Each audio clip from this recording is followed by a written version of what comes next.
for real. Okay, so what we're going to talk about today is data mining. Fundamentally, data mining is looking for patterns in data, especially unexpected or interesting ones. I have a few case studies down here if you're interested, beers and diapers and Target from 2012 about products that were sold to expectant mothers. There's some interesting reading there if you're interested, but we're just going to get straight into data mining itself. So data mining is a very big field, combining things like statistics, like algorithm design, like computer programming. So if you're interested in any of those as a career, there's probably a place for you in data mining if you want it, or its close cousin, machine learning. Now, most business programs do or offer courses in data mining. There'll be some theory where they teach you why you're doing the stuff you're doing, and some practice where you use simple statistical software to dig into piles of data a little bit. But of course, there's a whole lot to data mining, and if you take some, 8-week or 16-week course, you're really only going to get the tip of the iceberg, maybe even the tip of the iceberg. So there's a whole lot to it. For this course, we're just going to mention some of the big flavors of data mining, some of the standard approaches: regression analysis, correlations, clustering, and trees. And again, if you go on to take these 400-level courses in data mining, you'll see all this stuff again. So the first one is regression analysis. So suppose you have this problem where you're an auto manufacturer and you want to produce the profit maximizing number of cars.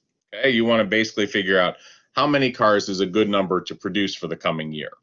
And based on a whole bunch of past data, you have identified a few relevant variables. Number one, gas prices. As gas prices go up, people are less likely to have cars, less likely to buy new ones, more likely to buy smaller ones. So all that, higher gas prices is going to have a negative impact on car sales. Number two, domestic GDP growth.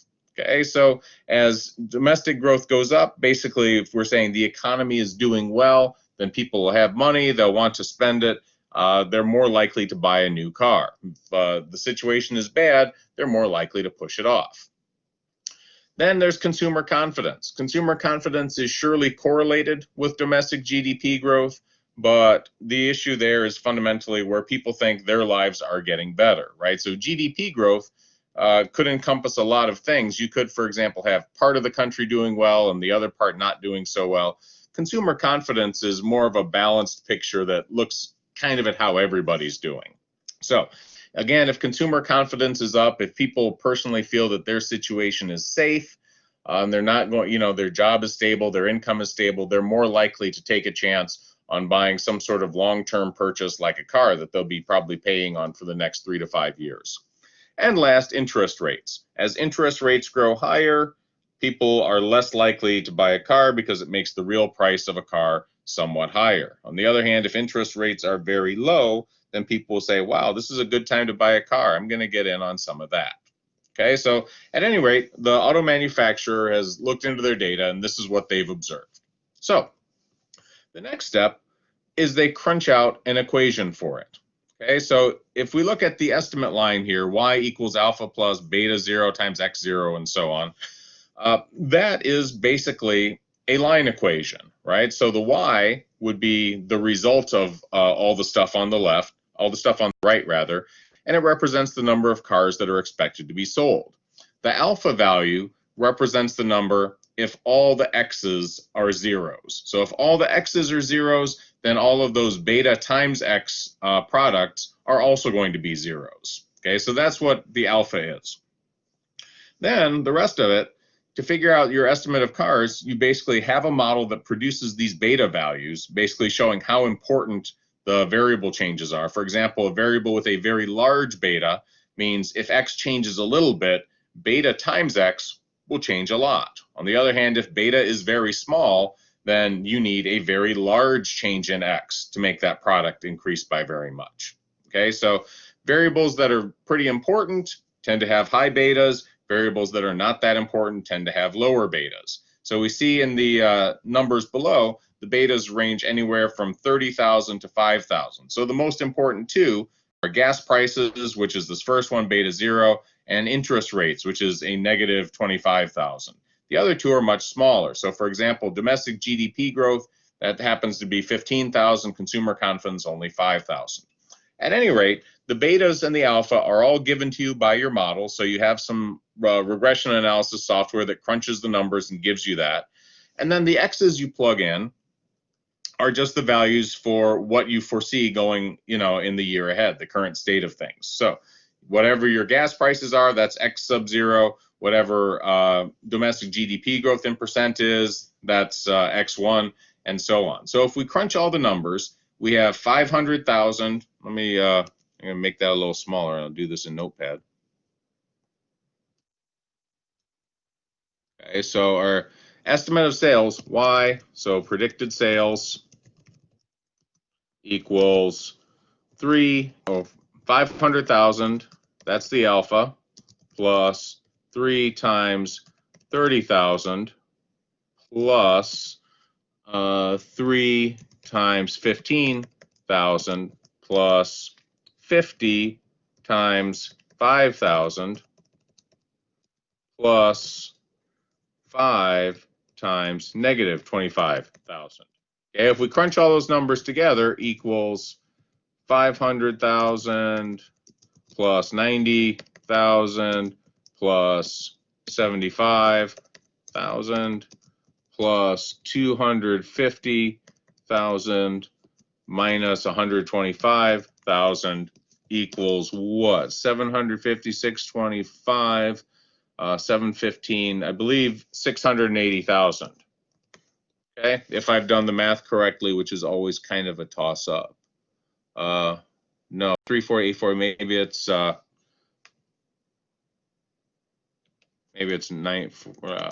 I think I've done the math wrong. Well, I'll just do it in calculator because my brain is apparently fried. So let's do it. We'll do it in calculator.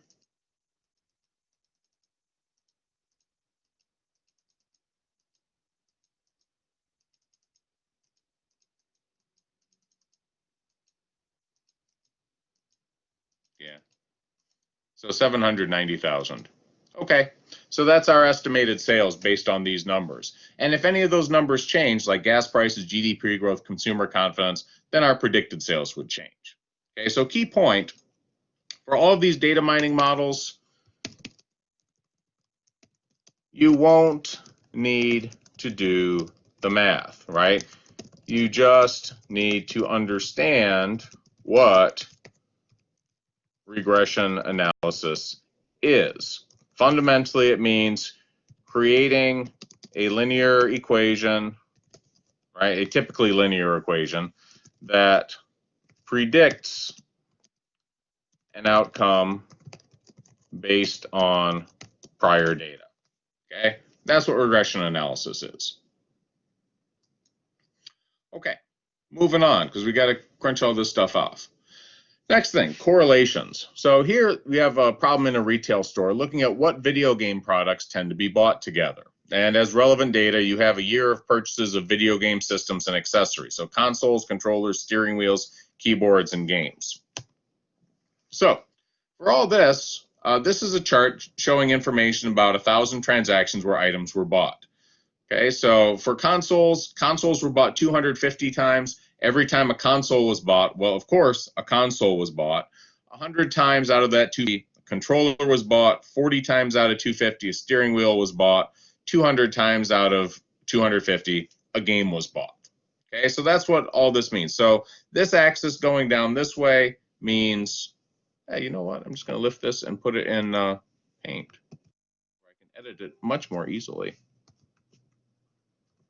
It's not wanting to go. Come on, you. Why is it making that horrible noise? It doesn't want to let me do that. That's fine. All right, well, I won't do that then. So all this stuff shows which products were bought together. Now, what we're interested in is a few key variables. So number one, support. Support is the probability that two items, X and Y, will be bought together. For example, if we look at our chart, look at consoles and controllers. So here's consoles, here are controllers. The probability that a console and controller will be bought together is 100 out of 1,000, right? Out of the 1,000 transactions we have, in 100 of those, consoles and controllers were bought together. So the support on that is 10%, just the probability that two items are bought together. Next one is confidence. Confidence is the conditional probability that Y will be bought given that X will be bought, okay, that X was bought. So in essence, we mean the probability if someone bought a console, then what's the probability that they bought a controller? So we know, 250 times out of 1,000, somebody bought a console. But we also know that 100 times out of 1,000 or 100 times out of 250, right, somebody bought the controller. So given that, out of the 250 times where someone bought a console, 40% of the time, or in 100 cases, a controller was bought. So that's a 40% confidence. That is a much higher probability than just the base 100 or the base 300 actually that a controller was bought in any transaction, right? So 30% of transactions involve controllers, but if somebody bought a console, the probability that they also bought a controller goes up to 40%. So we're seeing that if someone buys a console, they're more likely to buy a controller. So that's important information. Last one is lift. Okay, so lift is the increased probability of purchasing Y, given that X was bought. So for example, the base probability that somebody bought a controller was 30%. We know the confidence is 40%. 40% divided by 30% is about 1.333, 1 1/3. So anytime you're more likely to buy something, you're going to have a lift that's above 1, right? Because if the numerator and denominator are both the same, for example, if this were 30%, you'd have 1. If you had a smaller percent, it would be less than 1. So products that are often bought together, right, they're going to have high support. If they're unusually likely to be bought together, right, higher than random chance would suggest, they have a high confidence. And if the confidence is basically higher than this ordinary probability that something gets bought, they're going to have a high lift. Okay, so how are these important? Well, if you have products with a high support, you know that that's a pair of products customers often buy together. So popular combinations like that are very good for promotions because that's what that's what customers come to your store to buy. So taking advantage of that data, you might, for example, streamline your operations for common product combinations. For example, McDonald's Happy Meals. They observed back in the 70s that there were a lot of parents going to McDonald's and buying a fairly standard pack of things, right? A single sandwich, a small fry, and a small drink. And so McDonald's said, that's what people are coming here for. Let's bundle that all together, throw in a toy, and everybody will be happy. Then it's very easy for the parents to get what they want. For products with high confidence, right, where you know that if somebody buys the first product, they're likely to buy the second one, you might train your employees to recommend add-ons. For example, if you know that people are likely to buy a controller with a console, you might say, I see you're buying, this new Xbox. Have you looked at some of the new controllers that are available to buy along with it? Because you'll have a higher than average chance of showing the customer something that interests them. You can also take advantage of that to do product placement in stores. So things that are often purchased together, it makes sense to locate them near each other in the store so customers have an easier time finding them. Last one, high lift. So high lift is basically a way of differentiating between whether something is broadly popular or is popular only in a niche. So for example, if you know that 80% of McDonald's customers buy fries, then a confidence of 80% for the Big Mac then fries combo isn't especially meaningful, right? Then if you just look at confidence, you're going to say, wow, knowing that somebody bought a Big Mac gives me an 80% chance that somebody's going to buy fries, right? If you just look at that, you think, wow, that's big. But if the lift is 1 on that, then you'll know that they're not any more likely than an average customer walking in to buy that. So even though the confidence is high, it's not an especially meaningful high number. So what you want to distinguish between are fries just a popular product, or are fries unusually popular with a particular product? So for example, if the Big Mac then fries combo was 95%, right, then that would be much more meaningful if the baseline were only 80%. But yeah, so that's some ways where you might use them. So again, high support means the two products are bought together. High confidence means if somebody bought the first product, they're also likely to buy the second product. And lift means how much more likely than a random customer is the product going to be bought with another product. Okay. Couple more things that will close out our data mining. So clustering. Okay, clustering is essentially a way if you have a pool of data and you want to splice it all in some way where you make clusters of data that are close to each other. So here, this I can pull into Paint, which I'm going to do. That's the one I want. So for this diagram, you can see that suppose the red dots and blue dots represent different outcomes. We'll talk about those in a moment. If I wanted to, I could draw a line through this data that captures most of the reds and most of the blues on opposite sides of the line, right? So I could do something like this, and yeah, there's a few blues I'm not going to catch. Let's see if I can catch some of those. I don't know. There's a few blues I'm not going to catch, but I'm going to get most of them. Okay, so this looks like a pretty good line, right? Almost all the reds are on this side, almost all the blues are on this side. We can live with this. Okay, if I wanted to, I could stretch that up just a little bit and that down. Okay, that's fine. We can live with that. Okay, so that would be how I would draw the cluster. I say everything on this side of the green line is one kind of data, more or less homogeneous. Everything on this side of the green line is, again, more or less homogeneous. So what is the practical example we're looking at? Suppose you have a scholarship program that only wants to grant awards to students that are likely to graduate. So you might look at some relevant data. You might look at things like high school GPA, high school attendance, and extracurriculars, all of which perhaps you found to have a strong correlation with the students ultimately graduating. Okay? So you draw this map. Based on that, you say, the blue ones, they're more likely to finish. The red ones, they're less likely to finish. You know, the blue ones are the better candidates for the award. Okay, we'll talk more about that in a moment. So trees are a similar thing where you have a bunch of data, but you use sequential rules in order to break it down into homogeneous subsets, right? So clusters, you draw one line, and that's applicable to the whole set of the data. With tree analysis, you basically sequentially split the data into groups. So you start off with one pile of data, you split it into two groups that try to capture a lot of the group differences, and those groups themselves you can keep on splitting down. So, for example, suppose you're a bank, you want to minimize your risk of loan defaults by filtering out those loan recipients. And you've identified income, debt-to-income ratio, work history, and age as important factors in determining whether someone is a good credit risk. So here's this tree map. We might say, first of all, we find that income greater than $75,000 is a good indicator of credit worthiness than someone with a lower income. People with higher incomes, their lives tend to be more stable.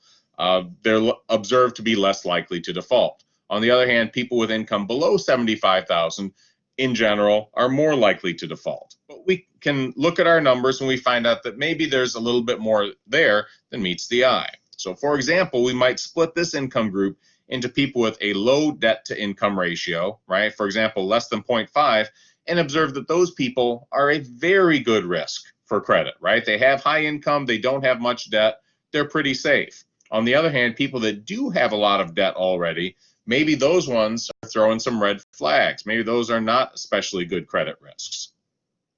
Likewise, for people with under $75,000 per year in income, we might split this into two groups. One group might be people with more than 10 years of work history.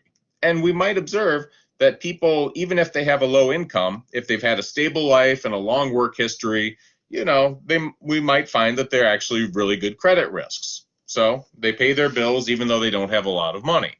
On the other hand, we might observe that people with less than 10 years of work history, they're a little bit dicey. So for example, if you're somebody who's over 28, if you're like 40 years old, 50 years old, and you have less than 10 years of work history, that points to some potentially big gaps in your life. Maybe you're not a good credit risk. On the other hand, if you're pretty young and you have less than 10 years of work history, in many cases, that's totally understandable. For example, maybe if you were in college for 4 or 5 years after 18, and you didn't have much in the way of work history then, you get out right afterward, you work for 5 years, you might actually be a very good credit risk, even though you don't have much work history. The point is, in tree analysis, you start off with one set of data, and you can split that data into different ways to identify a group of similar outcomes, right, even across those groups. With cluster analysis, if we were just going to draw one line through all this, it would have to be like income versus income. Maybe something else is better, but with tree analysis, you generally pick the first one. So the difference, cluster analysis, you find basically one rule that splits the data existing the way it is. Trees, you can apply a sequential set of rules to find groups of like data points. Okay. Last thing, ethics. So in terms of ethics of data, something we would spend maybe a little bit more time talking about if we weren't crunched for time. But I just want to mention, anytime you build a model, there's going to be human factors and human decisions involved. So things like which variables get selected, which variables don't get selected, how important those variables are determined to be, and what's the length of the historical window you're going to look at, right? You go back 1, 2, 3, 4, 5 years back into the past. And you can always say, oh, yeah, we've been pretty exhaustive in determining what we look at, but systems rarely are, right? Systems often, people find ways to, get the results they want. So there's that. So there's always a bit of a human factor in model building. It's something worth considering. The other question might ask, is it enough that predictions are accurate? Well, part of the problem is all of these purely mathematical approaches, they are going to exclude individual differences, right? Basically ways that people don't always fit the model. So one thing to keep in mind, past performance does not guarantee future results, right? That's what you always see on investment products. But that's true for a lot of things. If you're looking at, you have some model that's this tree-based model or a cluster model, inevitably that's going to be based on past data. And past data may be more or less relevant or not to the current situation, right? I imagine that this year, 2020, is going to throw off a lot of models on a lot of things. Other possibility, factors that the model misses, right? So for example, we look at this cluster analysis, students getting scholarships. Maybe a student is an excellent student, but did not have a terribly high GPA for reasons perhaps not entirely in his or her control. Maybe there was fallout with a teacher, maybe a student took unusually difficult classes, whatever. Same thing for high school attendance. A person could be an excellent student, but perhaps they had to miss quite a bit of time from school, possibly to their own medical conditions, or perhaps needing to take care of sick relatives in the house, things like that, possibly needing to work extra time. And last, extracurriculars, right? So everybody has an idea of what standard extracurriculars are, on sports or debate or math team or chess team, whatever. But there's other things that might in many ways be better. So things like starting your own business or being somehow involved positively in your community or being involved in a research project while you're in high school. There's a lot of other things you could do that don't have to be extracurriculars within the standard definition. Okay, so these are all things to keep in mind when constructing these kind of models. The results are basically only going to be as good as the models are, and there's always ways for imperfections to creep into the models. Okay, and that's where I'm going to end the bit on recommender systems. So we just about kept it in, which is great. And